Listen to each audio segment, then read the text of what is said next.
All right, it's time for the April TBR. And I am fighting the tail end of a cold, but I'm doing pretty okay. I'm pretty excited about this month of reading. Let's start with the things that I'm finishing up that I started last month. I have 3 things, and then we'll get into the rest. And it's a fairly ambitious list, but I think it's going to be a lot of cool reads. Starting with These Burning Stars. I am currently 140 pages into this. This is the first in a sci-fi trilogy, the Kingdom trilogy, or Kingdom. It just kind of goes into the proper noun soup that I have with the series, where it's I get it, Kingdom instead of Kingdom, and it makes sense because it has to do with families and stuff, but also it just makes it that much harder for me, which is why I think part of this has taken me so long, because it is not one that I can just listen to. But I am finishing this soon, if not the tail end of March, the beginning of April. Another one is Memories of Ice. I am planning on finishing this book in April. I slowly read these, about one part of these books a month, and the 4th part is on deck for April. I haven't finished the 3rd part yet as of filming this, but I do think it's time to push through, finish Memories of Ice. And then I have a contemporary romance that I've started but not finished, and that's Wait For It. Mainly because the new Abby Jimenez came out, and I just had the urge, and I bought it and I read it instead of Wait For It. So I still want to read Wait For It, but it got put on the back burner for a minute. So those are things that I foresee myself finishing up. Well, 2 of them early on in the month. Memories of Ice probably not till the end. But those are things we've talked about before. For the TBR spin game, we had another swap, and it had to be color of covers swap. And so I had a book called Come Closer that was black with a little red. And I looked, and I have this book called Jawbone by Monica Ojeda. I don't actually know how the J is pronounced. She's an Ecuadorian author. And actually someone in my comments recently was asking for a rec by an Ecuadorian author. I'm sure there are more, but this is the only one I know of that I've been interested in. What's her name? She wrote The Inheritance of Arcadia Divina. She is diaspora Ecuadorian, I believe. But anyways, this is, I believe, literary, gothic, horror adjacent, speculative fiction. I don't know much about it. Look at that cover. It just speaks so many volumes. So this is my TBR spin, and it works for her kid because it's part of my challenge books, because I haven't read a book from Ecuador yet this year. I don't know if it takes place in Ecuador. That I have no idea about. And then next up, I had my Patreons vote on which square I should really focus on this month. And it was a tie between my challenges. Well, not really a tie. There was 1 point difference between my challenges square and the Heritage Month square. So I figure I'm just going to focus on both. And for Heritage Month, I only need 1 book left.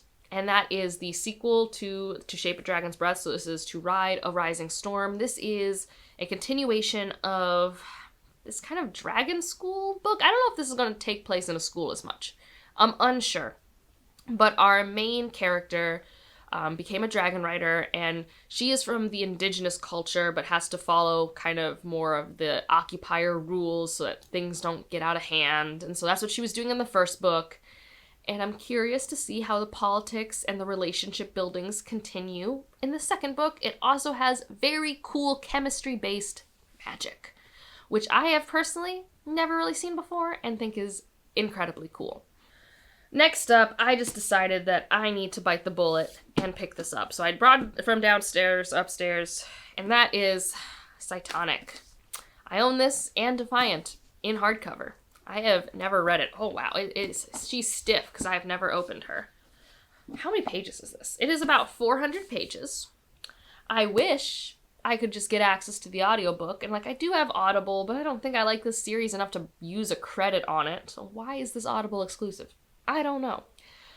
This is the 3rd book in the Skyward series, which I started when it first came out, which is whenever that was. I have no idea. Starsight came out end of 2019, early 2020, because I read Starsight the year it came out. And both of those are fine. I like them more than the Reckoners series, which I despise. I hate Reckoners by Brandon Sanderson. First book is very Top Gun, which I thought was fun. It's very Top Gun, space sort of thing. We gotta save the day. A Starsight was fine. It just like separated you from a lot of the character dynamics that you built in the first book, and I have no idea what's going to happen here, and a lot of people have given it very mixed reviews. But it works for 2 squares for her kid, and it has been on my TBR since it came out in like 2021. So it's been on my TBR for 5 years. So I should maybe read it. Maybe. So that's there. My ARC, so my May release, because I've been reading books for releases for the new release square, and also I just read new releases, is the new Fond du Lis. I'm so excited. And I was really excited because it has a purple cover. And I needed a purple cover. But this is the last contract of Isako. Now, I don't know if I'm going to love this book. I'm just going to trust the process because I really love the Greenbone Saga. Like, just, you know, it's behind me right here. Like, I really love the Greenbone Saga. I haven't actually read any of her other, like, standalone books or her young adult books. The title of this makes it sound like it's a last job book. Those are not always my favorite. They can work. It usually just means it's going to be more action-packed. And that always just makes me a little bit nervous. But again, I'm going to trust the process. And I'm going to read this new release. I don't know if it's a standalone. I don't know if it's the start of a series. Just going to find out as I go along. My next square, like I said, I wanted to work on my challenges square. And this works for nonfiction, but I have Somebody is Walking on Your Grave by Mariana Enriquez. I bought this for myself for my birthday. It is a nonfiction. This author who wrote Our Share of Night, which is one of my favorite horror books ever, visited a bunch of cemeteries around the world and describes them in here. I'm pretty sure it's like kind of a travel log. It says, an enchanting, highly personal tour of some of the most iconic cemeteries in the world, part travel log, part memoir, part excursions through death.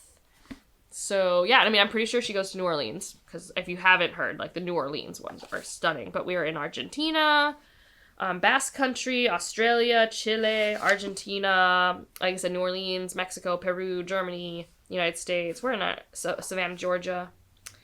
Like, a bunch of Argentina, Czechia, and Spain, and France.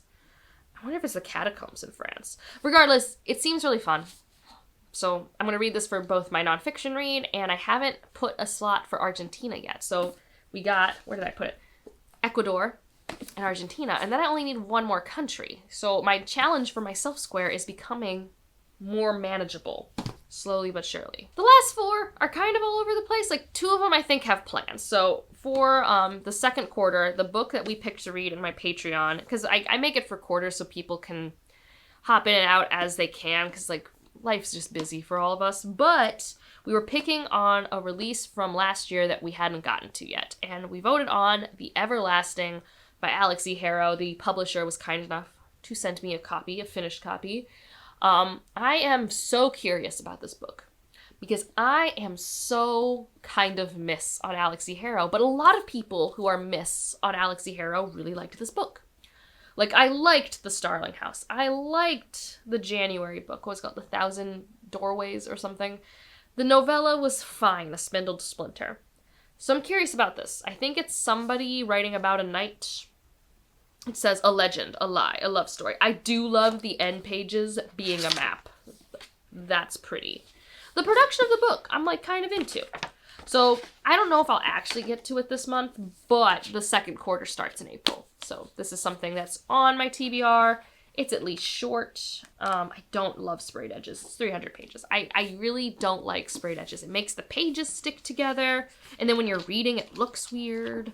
I don't know. I am weird. I don't like sprayed edges. And then for my local book club, we're going to be reading Magic Cities, which is about the Tulsa Massacre, I think. It's for sure in Tulsa, Oklahoma, because we're doing our continent of different cities. So we're staying in North America for now, and then we travel.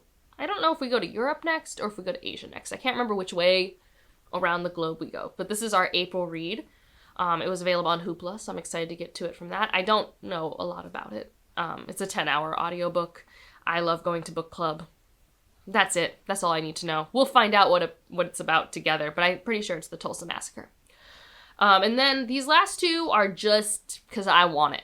Everything else kind of has, like, a purpose, and these don't. These are just like, I want it. One of them is my reread of Rook and Rose to Continue. especially because their newest release is coming out soon. So The Liar's Not. I own the audios already. I own the paperback physical. I own a hardcover. I own an audiobook. And, like, those are all the ones I own. The e-arc was the one gifted to me, but everything else I bought in some form or another.